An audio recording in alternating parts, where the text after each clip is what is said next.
Good morning to all.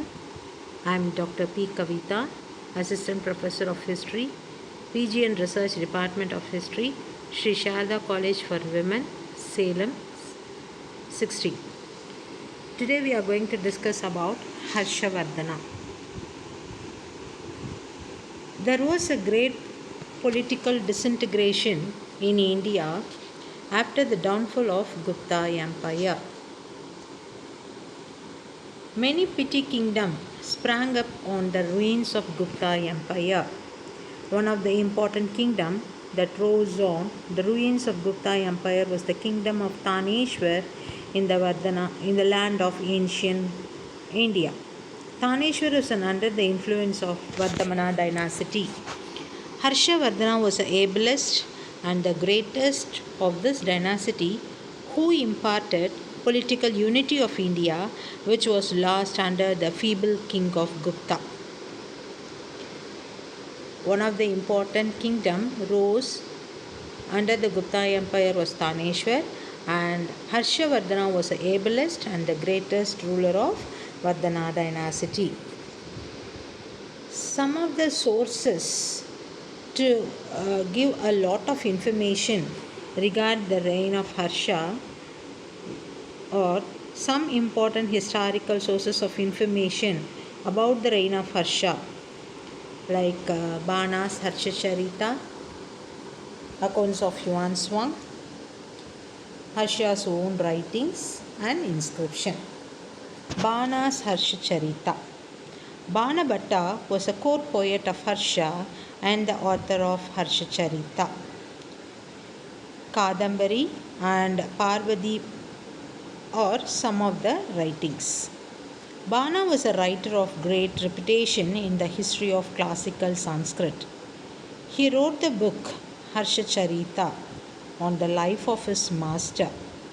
The Harsha deals with the family of Taneshwar, the early life of Harsha, the rescue of his sister Rajeshri, his conquest, and his reign, resolved to become a Buddhist ascetic. Further, he throws a floodlight on the political and the social life of the age. Though Bana in his book was given some of the exaggeration, he never distorted the truth. So the historical importance of the work cannot be underestimated. Accounts of Yuan Swang. Yuan Swang was a Chinese pilgrim who visited India in the beginning of 17th century. He spent 15 years of his travel in India, and out of that he spent 8 years in the empire of Harsha. He visited sacred places like with the life of Buddha and other cities including Kashmir, Kannauj, Nalanda, Andhra, Kanchi, Maharashtra and United Province. He wrote an account of his travel and whatever he saw in India in his book Siyuki, or otherwise known as the Record of the Western World. Dr. Smith has praised this book very much. This book, that is Siyuki, is the treasure house of accurate information during Harsha's period. His account throws a floodlight on Harsha, his system of administration, and political, social, economic, and religious condition of the people. Like Bana, Yuan Swang also praised the Emperor Harsha to the Siyuki. Harsha's qualification moved heaven and earth. His sense of justice was admired by God and men. His renown spread abroad everywhere. To describe all his conduct would be to all again the deeds of Sudan, the hero of Buddhist Jataka story. He forgot sleep and food in his devotion to good work. Though there are some shortcomings in his account, yet it is a mine house of the information. Harsha's own writing. Harsha himself was a writer and a very high standard. His Sanskrit drama, such as Ratnavali, Nagananda, and Priyadarshika, gives us information about the political condition in those days. Inscriptions.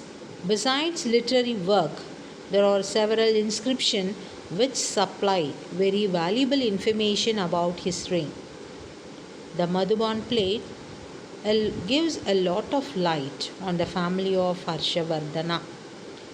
From Sona Pet plate, we came to know the name and the period of various kings of this dynasty. Banishekra inscription leads us to the knowledge that Harsha was not only an efficient ruler but also an art of man. Signatures of Harsha are also available on this plate. The copper plate gives an information about Harsha's successful expedition against Vallabi. Moreover, the coins of Harsha also form a reliable source of information of his reign.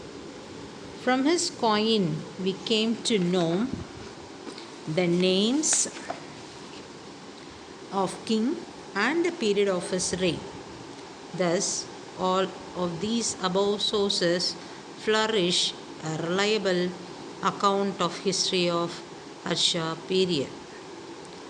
Origin and the early life of Harsha. After the downfall of Gupta Empire, a new dynasty came into being in Taneshwar known as Vardhana dynasty. It was founded by Pushabudhi, who was a worshipper of Shiva. This dynasty rose into prominence in the later part of 6th century AD under Prabhaharavardhana, that is 583 to 605 AD. He waged a successful war against the ruler of Punjab, Gujarat, and Malwa and assumed the title Maharajati Raja. Prabhaharavardhana had two sons, that is Rajyavardhana and Harshavardhana, and Prabhaharavardhana has one daughter known as Rajeshri. He gave his daughter Rajeshri in marriage to Grahavarman, that is the king of Kannauj. On the death of Prabhaharavardhana in 1605 AD was succeeded by his eldest son Rajyavardhana. Rajyavardhana, who became the ruler, had to face many problems from the day of his succession to the throne. Devagupta, the king of Malwa, in close collaboration with Sasanga, the Gauda king of Bengal, murdered Grahavarman and imprisoned Rajeshri. He also occupied Kannauj. Therefore, Rajyavarman undertook a campaign against Devagupta and killed him. But he had treacherously murdered by Sasanga. In the meantime, Rajeshri escaped into the forest of the central India. Then, ascendancy of Harshavardhana. When the tragic news of the death of his brother reached him, Harsha was only 16 years old. Being a very young, Harshavardhana now called upon to take upon the responsibility of the administration of the kingdom and avenge the wrong done to his family by the king of Bengal. Being a very young, he was waiting for an opportunity to take revenge upon the persons who done a wrong to their family. With utmost reluctance, he ascended the throne in 605 AD. The two immediate tasks which Harsha has to tackle were to rescue his sister Rajeshri and to take revenge on Sasanga, and was quite successful in both. With a very great difficulty, Harsha rescued his sister. When he was on the verge of committing suicide, He drove out Sasanga of Gauda from Kannauj and subdued him. Between 606 to 6 and 612, he brought most of the northern kingdom, northern India, Punjab, Kannauj, part of Gauda and Mithila under his control and assumed the title Siladitya. Conquest of Harsha. Occupation of Kannauj. In his first expedition, Harsha drove away Sasanga from Kannauj, who had occupied it after murdering Harsha's brother. After this, he not only unified Kannauj with Taneshwar but also made it his new capital, which made him the most powerful king of northern India. Conquest of Vallabi. His early relations with the ruler of Vallabi were cordial because he was engaged in consolidating his position against Gupta, Gauda axis in the east. But soon Malwa became the bone of connection between the two, and he had to turn his attention towards western India. Then copper plates inscription give information about his expedition against Vallabi. It resulted in the defeat of Vallabi ruler Durvasena II and his acceptance of the position of the feudatory vassal. Expedition against Sasanga. Harsha entered into an alliance with the Bhaskaravarman, the king of Kamarupa, in order to put an end to the evil daughter of Sasanga.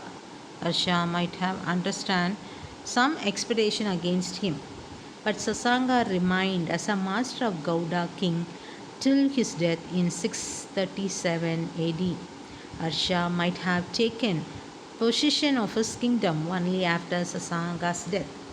Thus, Harsha followed the policy of aggression against his neighbors and extended his frontier to the bank of the river Narmada.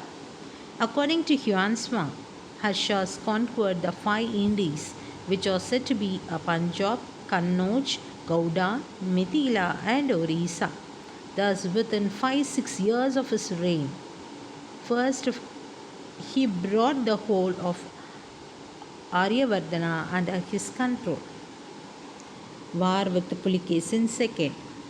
After having made himself master of northern India, Harsha turned his attention to Deccan and came into conflict with western Chalukya king Pulikesin II. The military success of Harsha in Aryavardha proved to be immediate cause of conflict between Harsha and Pulikesin II. Further, the question of overlordship over the Latas, Malwa, and Gurjaras seems to have been long-standing cause of conflict between the two. Huanswang gave an elaborate description of Harsha's preparation for this war, but does not talk about the result. However, he gave the impression that Harsha was an aggressor but did not succeed fully in the war. Chalukya record the Pulikesin successor mention of the defeat of Harsha by Pulikesin. Ravi Kirti, the court poet of Harsha and author of High-Hole inscription, also hint at Pulikesin's victory. But Kirtivarman account as well as a record of Pulikesin's successor cannot be taken as an impartial, as none of the contemporary record refers to Pulikesin's victory over Harsha. So the only thing that Harsha attack was not a complete success, and it resulted in the conclusion of honorable treaty with the Pulikesin, who continued to have his way over the south. According to some scholar, Harsha defeated the Pallava ruler Mahendravarman first and also some other southern ruler. But in the absence of any direct evidence, we cannot say anything about it. The last known campaign of Harsha took place in the year 643 CE. Extent of the empire. Harsha's empire extended from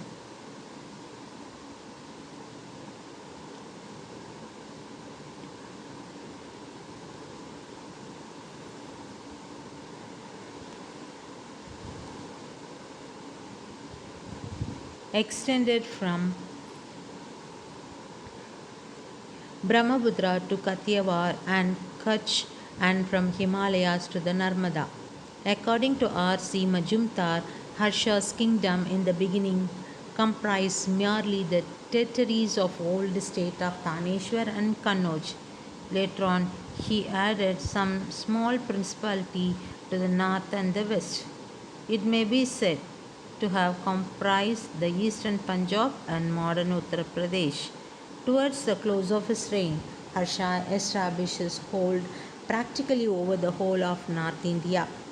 Rajasthan, Punjab, Bihar, Orissa were under his direct control, but its spheres of influence spread over much wider area since a peripheral state such as Kashmir, Sindh, Vallabi, and Kamarupa acknowledges his suzerainty. Harsha service to Buddhism.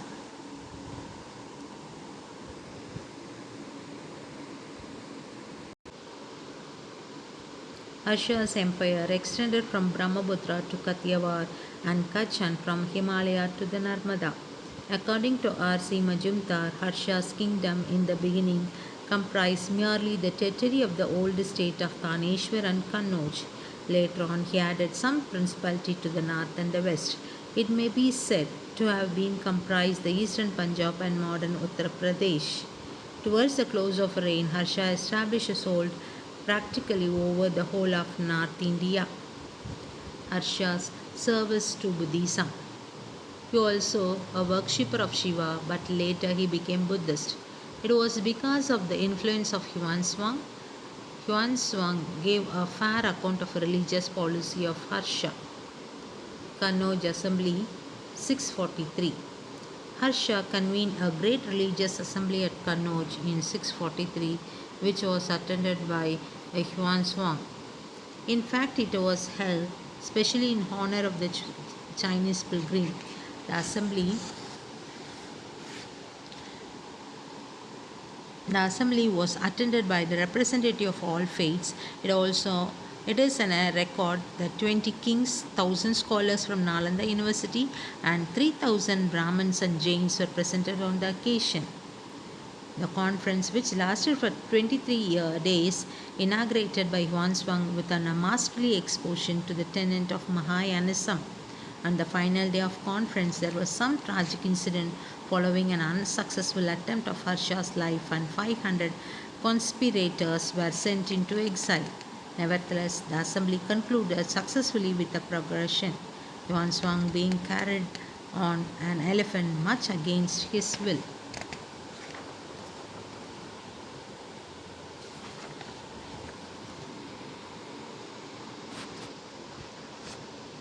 Harshavardhana was undoubtedly one of the greatest kings of ancient India. He ruled an extensive empire with Kannauj as his capital. He was not only a great conqueror but also a brilliant administrator.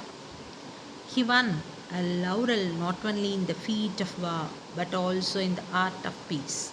He took special care in studying the need of the subject and providing them as lavishly showered gifts and presents on Buddhists, Brahmins, and Jain.